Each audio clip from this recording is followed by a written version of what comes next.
Hey everyone, welcome to Mountain Beast Mysteries.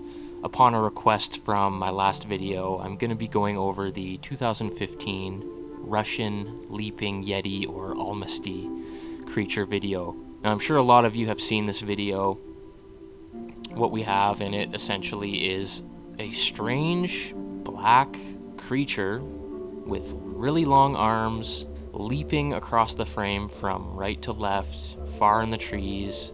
There's two gentlemen who are in the video. One of them's filming, and one of them you can see is a younger gentleman. And there's also a dog in the frame. But this creature, you know, it makes its way from right to left, and it's leaping or jumping as if, you know, it was a chimpanzee or something like that. Like, I've seen primates in videos all over the place moving like this. So it's a very primate way of moving, and it's not very characteristic of what we know of, you know, the Sasquatch.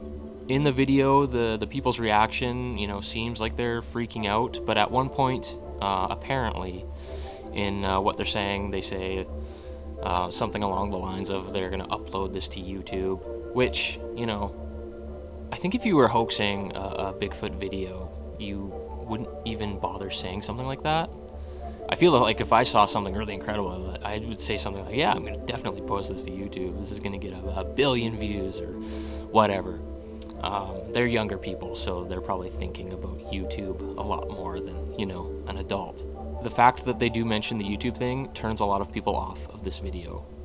For some reason, it doesn't bother me at all. Now, the other big thing that people don't like about it is that the dog, you can see here in this frame, he's lying there sort of facing the two people. Doesn't seem to be bothered at all by this thing moving in the background, which is interesting. It's interesting how that bothers people, because I personally feel if it was a human being, that dog would be freaking out, because, you know, human beings are a lot less graceful. You know, we make lots of noise, and a dog could definitely pick up on a human being. I mean, that's a fact. Now, what we theorize with the Sasquatch is that, you know, they're very stealthy. They can move almost silently through the bush if they wanted to. Now, I'm not saying that this thing in the video is a Sasquatch either, because personally, I'm giving my opinion on this. I wouldn't call this a Sasquatch. I don't want to call it a Sasquatch. I don't want to call it a Yeti. But then again, I don't know what a Yeti or a Sasquatch actually is or looks like, because I've never seen one. But this to me looks like a monkey or some other primate that, you know, is more primate than anything. When we think of Sasquatch, we think of a more human-like, you know, upright bipedal creature. This looks very, very ape-like or monkey-like. The most interesting thing about the creature in this footage, I think, is the upper body and the arms. The arms are extremely long. They look very long. And the shoulders look quite muscular and broad, and it looks like it has really wide lateral muscles, which I'm not like an expert in anatomy, but I feel like something with like large lateral muscles and shoulders and really long arms would be something that is, you know, a tree climber, potentially. If you look at gibbons, you know, a gibbon kind of reminds me of this creature. It's probably the closest thing I can think of. In this frame here, look at this frame with the arms out. Yeah, it's amazing that the arms are so wide. However, you can't see the head of this thing.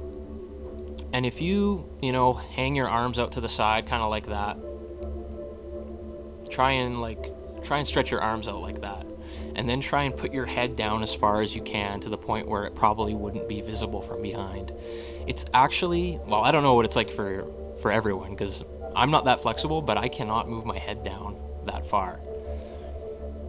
It looks like it doesn't have a head in the image. Now, I was looking at pictures of gibbons, and you can see some of them here. Their heads are placed, you know, kind of in front of their shoulders. It's not like on top of their shoulders like a human being, which is interesting. It would be a lot easier for a gibbon or something like that, you know, to hang their arms up like that and have their head not be visible. Who knows? I'm not going to call this a Sasquatch just because it doesn't fit the profile. But it doesn't mean it's not interesting. It's incredibly interesting, and it's exciting because there could be an assortment of all these primates out there that we don't know about. I feel like this would be something scientists would take a lot more seriously. What would a monkey or a gibbon or something like that be doing in the Ural Mountains, which is apparently where this was filmed? I don't know. Another detail that I read about that I didn't really notice when I was going over the footage by myself was apparently you can kind of make out what is like the butt crack or the gluteal muscles or gluteal cleft. And I guess you can kind of see it, yeah. And you know, that's a detail that is very, very apparent in the Patterson footage. I pointed that out not that long ago in that last video I did of the Patterson footage. Something that's really hard to recreate in a costume. I don't expect these kids to have the resources to pull something even close to that off. You know what I mean? I feel like this is a real creature. I don't think it's a human. I feel like if it was a human, that dog would be, you know, a little bit more excited. Like I said, though, not going to call it a Sasquatch. I'm going to call it an unknown primate. And, you know, there's a big debate on whether the Sasquatch is, or the Yeti is more like humanoid or more animalistic. And a lot of people think it's more humanoid. This is very primitive and very animalistic. And it moves almost exactly like known primates move, like the chimpanzee or the gibbon. It looks like a gibbon to me. I was also looking at the legs, and they just look weird to me. Like, they look really long, but I feel like if I was crouched that low, I wouldn't be able to move like that. You know, especially through like a mossy forest floor where there could be like logs and stuff. I don't think I could stay that low to the ground and move that fast and leap like that, but it could be something worth replicating in the future. But like I said, the arms and the shoulders and the head, like I feel like if it was a human being, you'd be able to see the head. The head placement of this thing, whatever it is in front of the shoulders. It's not on top. So, I don't know. Maybe they had a pet monkey, maybe they had a pet gibbon and they took it out to the woods. Remember that piece of footage from a while back? I can't remember where exactly it was from, but there was like a strange monkey-like Bigfoot creature. It looked like a baby Bigfoot creature that these people had in their house, and they had a leash on it. Do you remember that? Maybe it's a video kind of like that. These people have like a pet gibbon or a pet monkey. I don't know. Who knows what kind of pets people have on the other side of the world? I'm sure there's a very wide spectrum of pets, you know, in Russia. I have no idea. These are just my thoughts on this footage. I don't think it's a human. I don't think it's a Bigfoot. But that doesn't mean I don't think it's a cryptid. I think it is definitely something strange. It's something unknown, and it's a primate, but I'm not going to call it a Sasquatch. I think it's Sasquatch-like in the sense that it's an unknown primate.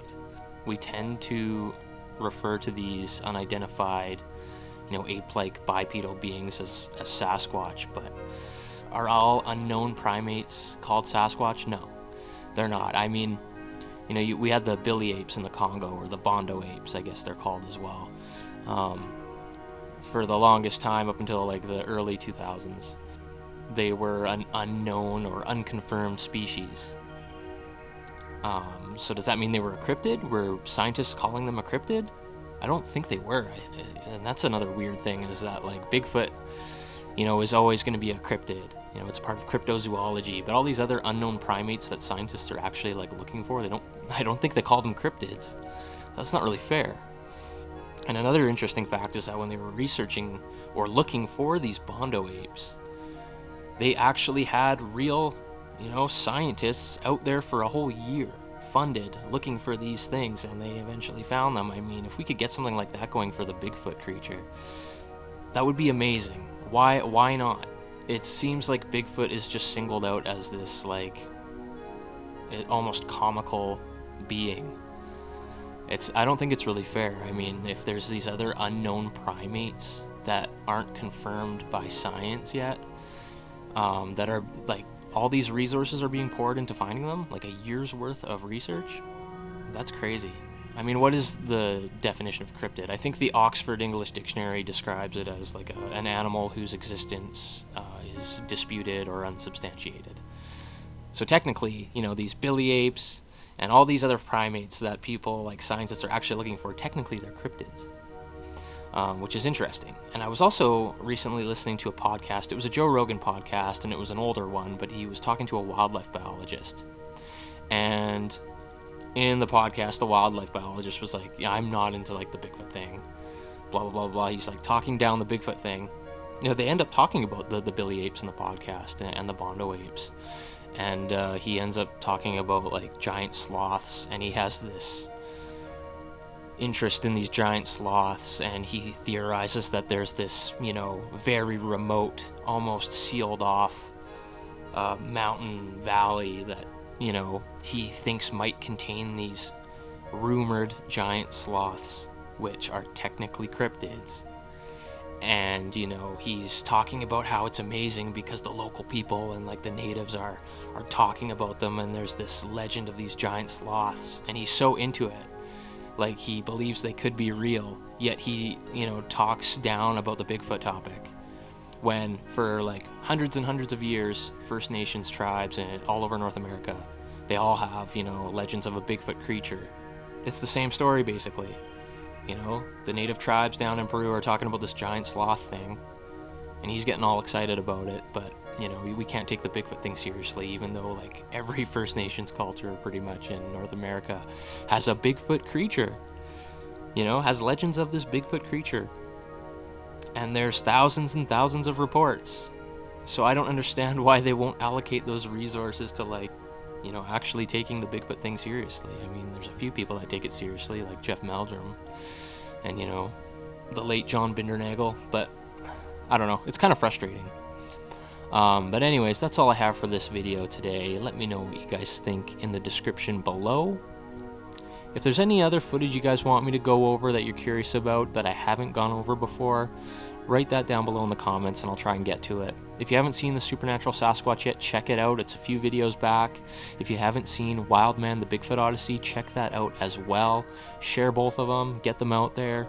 If you want to become a patron, you can click the link for the Patreon page down below. We're doing weekly videos, have one coming up tomorrow. Yeah, thanks for watching this episode of Mountain Beast Mysteries. We'll see you next time.